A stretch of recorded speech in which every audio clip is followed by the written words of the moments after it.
flexing, I leave you breathless. Just bought another Lexus, I don't be stressed. They try to play me like I'm Beckless. I play the set list, no diamond necklace on my chest, it's not on my checklist.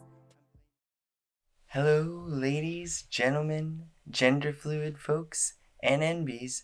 Welcome to Working Class Advocates. I'm your host, Jesse Austin. We are an independent socialist news media and mutual aid worker cooperative advocating for oppressed and working class people all over the globe. Please like, subscribe, and share this video if you enjoy learning here with us. The workplace is very often a hostile place by design, especially to neurodivergent people.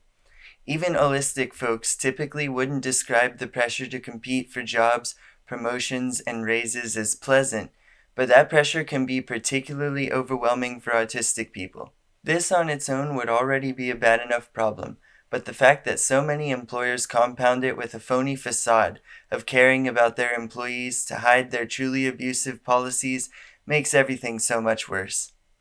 Institutions and our system as a whole love to claim innocence and say there are proper channels you can go through to get justice here.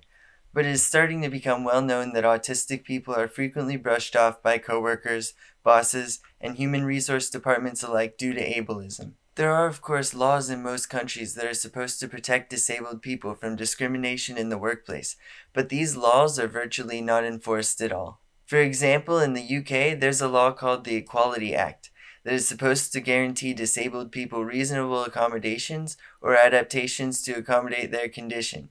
The equivalent law in the US is called the Americans with Disabilities Act. This is from the BBC, quote, "The union said it was dealing with cases where staff were not getting reasonable adaptations in the workplace, required under the Equality Act. People who contacted BBC Wales spoke of feeling overwhelmed and said there was a lack of understanding from bosses and co-workers and an unwillingness to make adaptations. Others said they dealt with stereotyping, while others had never worked at all due to issues with interview processes." And then there are other laws and loopholes that terrify autistic people into never explicitly telling their employers upon applying that they're autistic out of fear of getting paid $1 an hour due to their admitting their condition. From Vox, it's an exemption to the Fair Labor Standards Act that has been in place for 80 years. I've actually experienced this firsthand. Not getting paid $1 an hour, but being so afraid of it that I didn't tell my employer I had autism on paper, only informally face to face, pretty immediately after I got hired too. These pressures are more overwhelming considering even ordinary workplace pressures without the looming threat of being paid below minimum wage are enough to stress autistic individuals. It's no wonder that 85% of autistic college graduates are unemployed. When interviewed by BBC, Charlotte Davies said, "Being my own boss is the only way I feel I could survive in the working world. I don't believe employers would have the patience or the understanding to deal with someone like me." And I don't blame her. In fact, that fully resonates with me after my experiences in the workplace. I worked in a burger bar when this establishment was first opening during the pandemic, which was supposed to be a soft opening but ended up being a pretty grand opening, with lots of people crowding up the place. They had grocery carts that were nowhere near 6 feet long, and their policy was at least a cart apart. So I was already pretty frustrated and uncomfortable with this place. Nevertheless, I bent over backwards as a worker, thinking that maybe doing so would afford me my one measly accommodation. I volunteered to always be the one to take down the heavy hood range filters in the kitchen, and I was happy to clean both griddles, but they made me clean them as soon as they were shut off, or sometimes before they were shut off, whereas we were supposed to wait 10 to 15 minutes, so I would often burn myself cleaning those griddles, and the heat-resistant gloves just barely protected my hands on a good day. I was sadly willing to put up with all of this. The one thing I asked from this employer was a single accommodation to not be expected to both grill burgers and assemble them by myself.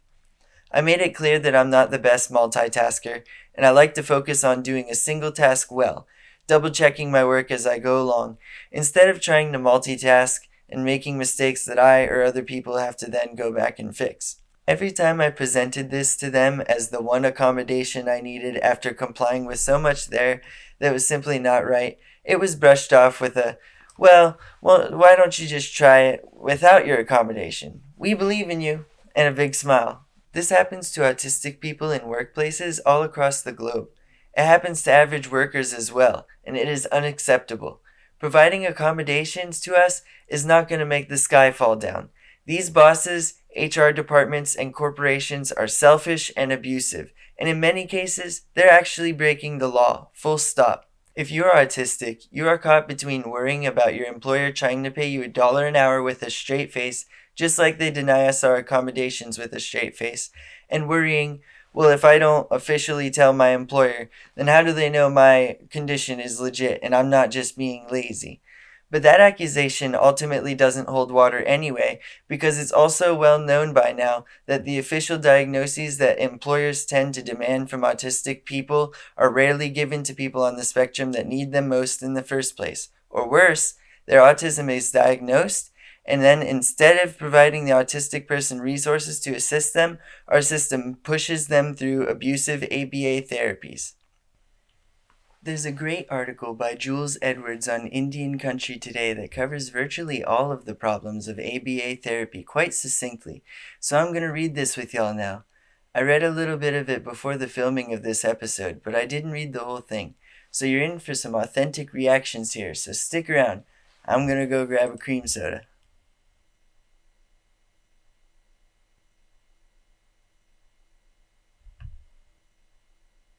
Alright, here we are. We're back. Got the cream soda.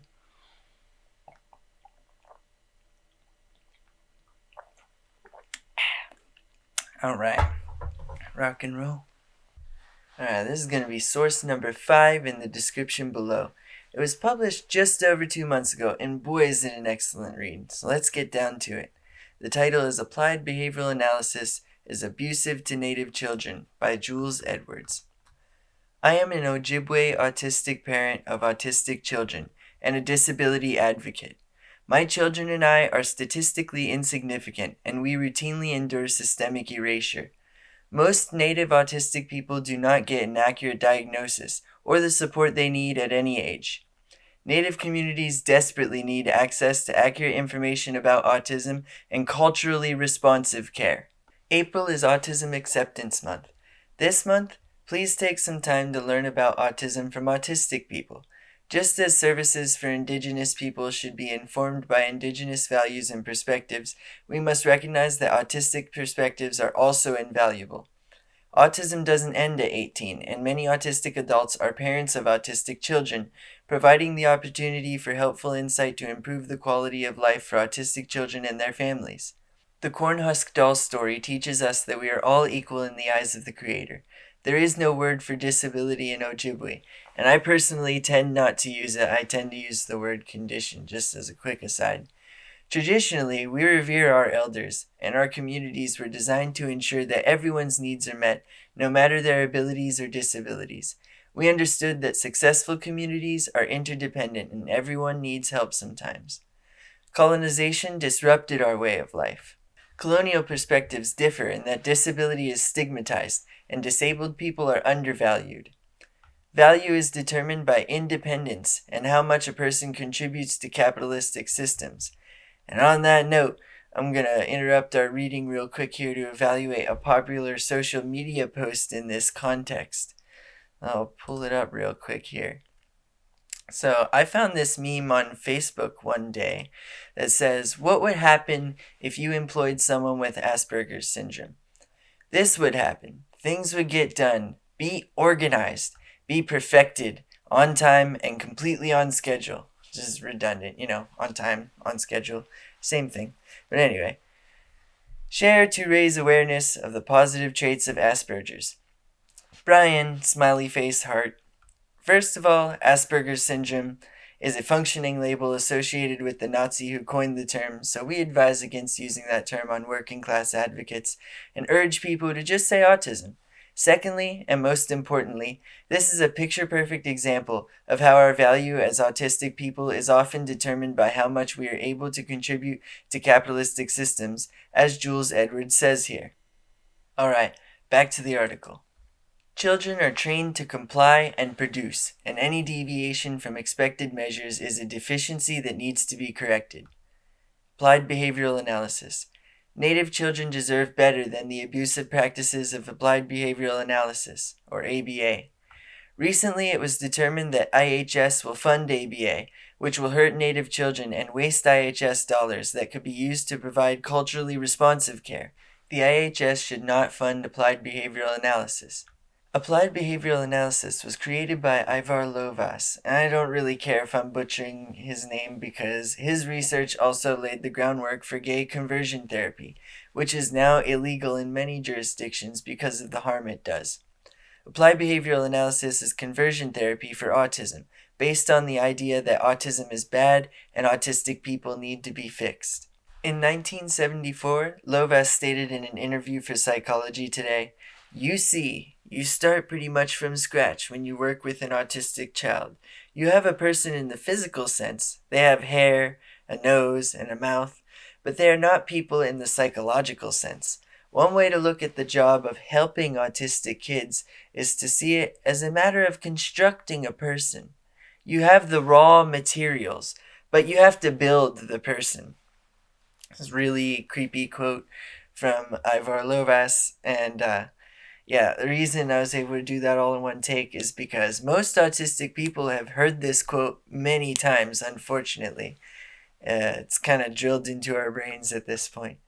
In 1879, an Army officer named Richard H. Pratt opened a boarding school for Indian youth in Carlisle, Pennsylvania, which became the model for other boarding schools. Gross.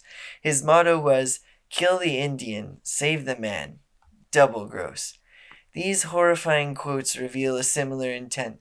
Both are dehumanizing, relegating Indigenous and autistic people as other subhumans who need to be trained to be real humans. B.F. Skinner, another person responsible for ABA, was a proponent of operant conditioning on a broad scale, without regard for wellness of individuals or culture, in alignment with cultural assimilation. Managing the behaviors of an entire populace could be accomplished by reinforcement on a cultural level, just like changing individual behaviors on a personal level. I suppose that's a B.F. Skinner quote. ABA is forced assimilation, reminiscent of the boarding school era, when our children were stolen from our families and required by law to attend schools where we were beaten and worse for speaking our own native languages. Parents of autistic children are frightened into sending their children to 40 hours a week of ABA therapy, based on fear tactics that their child has a short period of time in which they can be saved from their autistic neurology. The love that parents have for their children is exploited with fear-mongering strategies and manipulation. ABA practitioners often use ABA tactics on parents without the parents' consent. If applied behavioral analysis is a therapy, it requires informed consent. Children in ABA frequently experience language deprivation. Rather than being supported with access to augmentative and alternative communication, or AAC, picture boards, sign language, or a myriad of other communication options, children may be forced to use oral language, which is a big problem because a lot of autistic people are nonverbal, even if their body does not have the physiological ability to speak. Accessible communication is a human right. That's right. Native autistic children are more likely to be removed from their homes and put into foster care than gain access to augmentative and alternative communication devices. About 40% of all children in foster care have a disability. Parents are often blamed for their child's disability, rather than receiving support to live a good life. Here in Minnesota, we have one of the worst rates of out-of-home placement of Native children in the country. Historically, Native children in residential boarding schools were the first subjects of experimental treatments, including electric shocks. This century, it is almost exclusively Black and Indigenous children with developmental disabilities who experience electric shocks during the course of behavioral interventions like applied behavioral analysis. In applied behavioral analysis, relationships are exploited and weaponized. Early on, children are paired with practitioners. During the pairing process, children are trained to associate their practitioner with all of their favorite things. Then the child's favorite things are withheld from them by the practitioner, and they can only have access to their favorite things if they perform the tasks that the practitioner demands. Sometimes, the time with the practitioner becomes the reward, and then the practitioner is withheld from the child. In every other context, this is called grooming. In the context of ABA therapy, it is still grooming. Children in applied behavioral analysis are often subject to coercive hand-over-hand physical redirection, planned ignoring, seclusion, and restraint. They may develop stress tremors, which is a kind way of saying that they are so deeply traumatized that they develop uncontrollable shaking. Children in ABA are denied bodily autonomy, which leaves them even more vulnerable to abuse than they would be without compliance training. 90% of girls with developmental disability will be sexually assaulted in their lifetime. 49% will be sexually assaulted more than 10 times. How do Indigenous girls with developmental disabilities fare?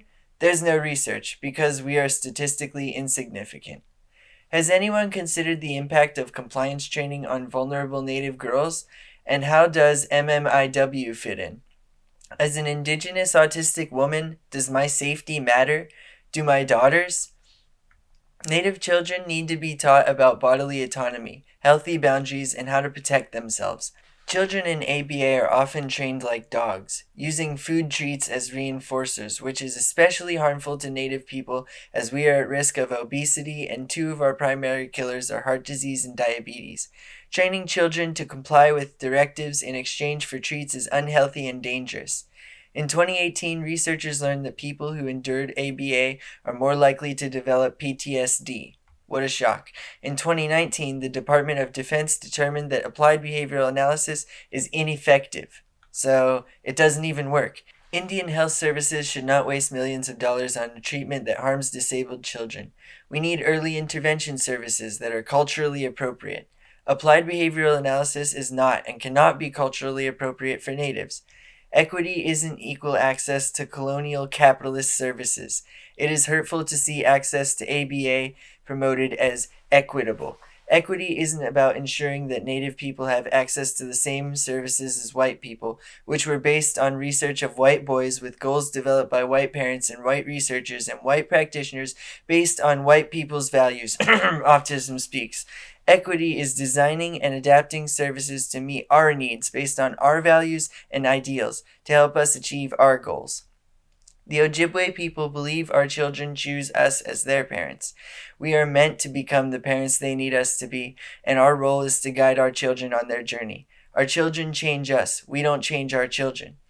ABA is meant to deny the children's identity and change the child to meet the expectations of others. So, what is the alternative to ABA? It's called culturally responsive care. There are many excellent options to support Native autistic children that are compatible or can be adapted to be culturally responsive. When we think of the wellness of Indigenous children, the Relational Worldview developed by the National Indian Child Welfare Association should be in the front of our minds. Summarized, the Relational Worldview explains what Indigenous people have known since the beginning of time. As written by Terry Cross, MSW, ACSW, LCSW, it is a reflection of the Native thought process and concept of balance as the basis for health, whether that is an individual, family, or organization. Some therapeutic approaches that are consistent with this philosophy include the social communication, emotional regulation, and transactional support, or SCERTS model, that was developed by an interdisciplinary team of occupational therapists, speech-language pathologists, psychologists, and educators, which is designed to prioritize a child's culture while providing developmental appropriate support. CERTS focuses on supporting a child's social communication, emotional regulation, and transactional support. It's a way to say that the relationships between the child, family, and professionals are paramount. Floor time is another option. Floor time is a relationship-based model designed to help children build skills, not to gain compliance. Unfortunately, sometimes practitioners try to combine floor time with applied behavioral analysis, and this should be avoided. So this is the first time I'm hearing of CERTS or floor time, so that's interesting that there are alternatives to ABA. The only one I've been familiar with so far is TEACH, which is supposed to be a dialectical therapy of some sort. So that's interesting. I'll let you guys know how that goes. Occupational therapy is a wonderful service which helps people with sensory and emotional regulation. When we think about cradle boards, part of the medicine of a cradle board includes that deep pressure that babies crave. That is a form of sensory regulation. Sensory gardens are incredible sensory and emotional regulation tools. Sensory gardens are also culturally responsive care, particularly when they are grown with principles from the honorable harvest.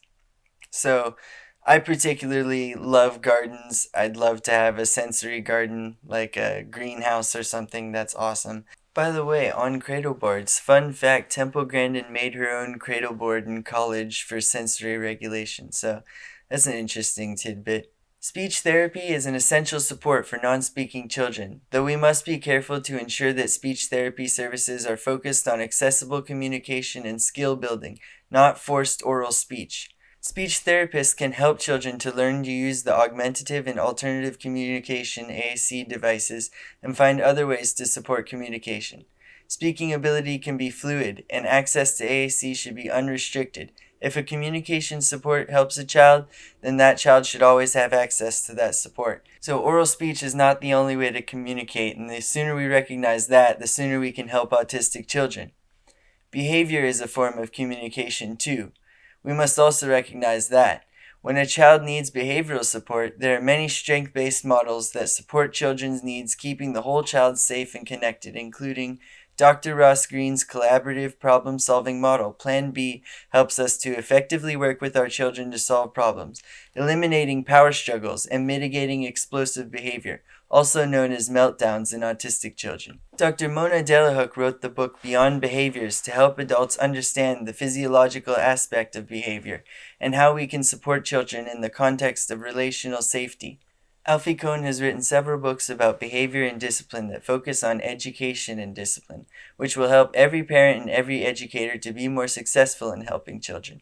Strength-based models that strengthen relationships are compatible with the relational worldview and native values. We can and should provide culturally responsive care for Indigenous autistic children.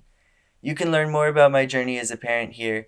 On April 22nd, that's 8 days ago, I will be presenting at the Autism Society of Minnesota annual conference. Details here.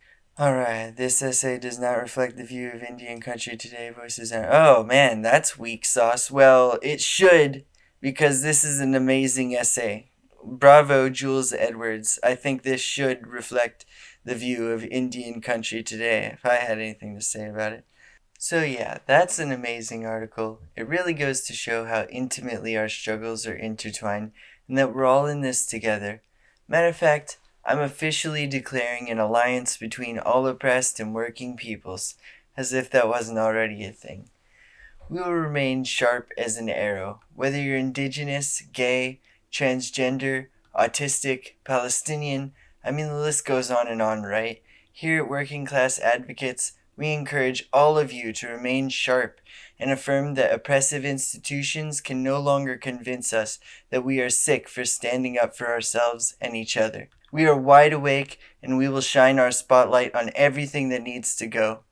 Remember to check the description for this article and some of the other amazing sources I used for this segment. If you have any suggestions for the show, please leave them in the comments. Thanks again for joining us this evening on Working Class Advocates. Workers of the world unite. I love you all and have a good night. Of course, their poor excuses fell apart upon first inspection.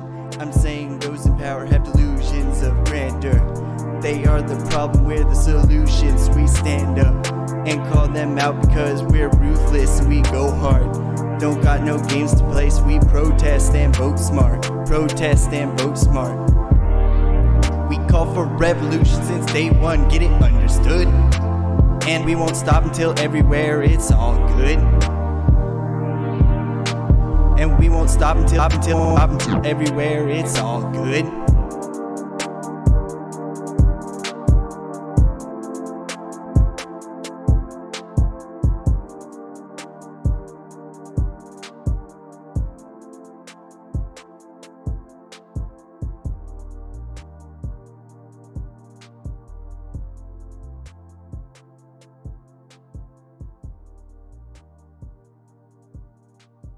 We won't stop until everywhere it's all good.